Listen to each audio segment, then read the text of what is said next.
কখনো যদি কিছু হতে চাও তাহলে বাজ পাখির মতো হও, কিন্তু কখনো তোতা পাখি হইও না। কারণ তোতা পাখি কথা তো প্রচুর বলে, কিন্তু অনেক উঁচুতে উড়তে পারে না। বাজ পাখি কথা বলে না, কিন্তু ওড়ে অনেক উঁচুতে। আর পাখির রাজা হলো বাজ পাখি। আজ আমি এমন 5টি কথা তোমাদের বলবো এই বাজ পাখির ব্যাপারে। এদের থেকে আমাদের অনেক কিছু শেখার আছে। তো চলো তাহলে শুরু করি আজকের ভিডিও। প্রথম কথা, বাজ পাখি একাই ওড়ে। এরা কখনো ছোট পাখির সাথে ওড়ে না, আর কখনো কখনো অন্য বাজ পাখির সাথে ওড়ে। আর এখান থেকে আমাদের এটা শেখা উচিত যে যাদের নিচু চিন্তাভাবনা তাদের সাথে মেলামেশা না করে একা থাকুন, আর আপনার মতো চিন্তাভাবনা করা ব্যক্তির সাথে মিশুন। একা থাকলে আপনি নিজেকে জানতে পারবেন, আর আপনাকে আপনার থেকে ভালো আর কেউ জানে না। দ্বিতীয় কথা, বাজ পাখির নজর খুব তীক্ষ্ণ হয়, আর তাই এরা এদের শিকারকে 5 কিলোমিটার দূর থেকেও টার্গেট করতে পারে। আর একবার শিকারকে যখন টার্গেট করে তখন সামনে যতই বাধা আসুক না কেন সহজে হার মানে না, ঠিক তার লক্ষ্যে এগিয়ে শিকার ধরে ফেলে। এটা থেকে আমাদের শেখা উচিত যে তোমার লক্ষ্য স্থির রাখো। তোমার লক্ষ্যে যতই বাধা বিপত্তি আসুক না কেন যে কোনো প্রকারে তুমি তোমার টার্গেট অ্যাচিভ করো।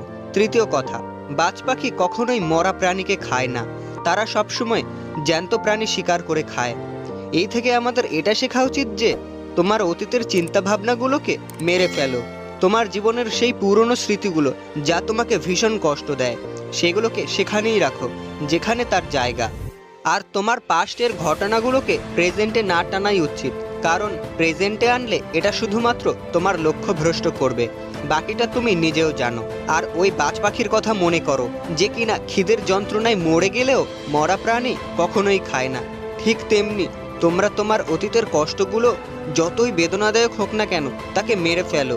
বর্তমানে যা করতে চাও তার দিকে লক্ষ্য স্থির রাখো। চতুর্থ কথা, যখন ঝড় বৃষ্টি আসে তখন বাজ পাখি খুব এক্সাইটেড হয়ে যায়। যখন বৃষ্টি হয় তখন সমস্ত পাখি তাদের বাসায় লুকিয়ে পড়ে, কিন্তু বাজ পাখি এমনটা করে না। বরং যখন ভীষণ ঝোড়ো হাওয়া বয় তখন বাজ পাখি সেই হাওয়ার সাহায্য নিয়ে আকাশের অনেক উঁচুতে উড়ে যায়, আর উড়তে উড়তে মেঘের উপরে চলে যায়। আর ঠিক তেমনি তোমার জীবনে আসা ঝড় বৃষ্টিকে ভয় পেয়ে না লুকিয়ে তার সাহায্য নিয়ে সেখান থেকে আরও উঁচুতে তোমার লক্ষ্যের দিকে পৌঁছানোর চেষ্টা করো। পঞ্চম কথা, বাজ পাখি সবসময় তার বাসা থেকে নরম মোলায়েম ঘাসকে বের করে ফেলে দেয় যাতে তার বাচ্চারা আরামে থাকতে না পারে। কি অদ্ভুত ব্যাপার, ওরা পাখি হয়েও জানে যে কেউ একবার কমফোর্ট জোনে চলে গেলে সেখান থেকে আর বেরোতে চায় না। আর আমরা মানুষ হয়েও এই কথাটা বুঝেও বুঝতে চাই না। বন্ধুরা, এই কথাগুলো আমাদের অবশ্যই মাথায় রাখা উচিত। তুমি এখন যত বেশি কমফোর্ট জোনে থাকবে আগামী ভবিষ্যৎ দিনগুলো তুমি তত বেশি আনকমফোর্টেবল হয়ে পড়বে।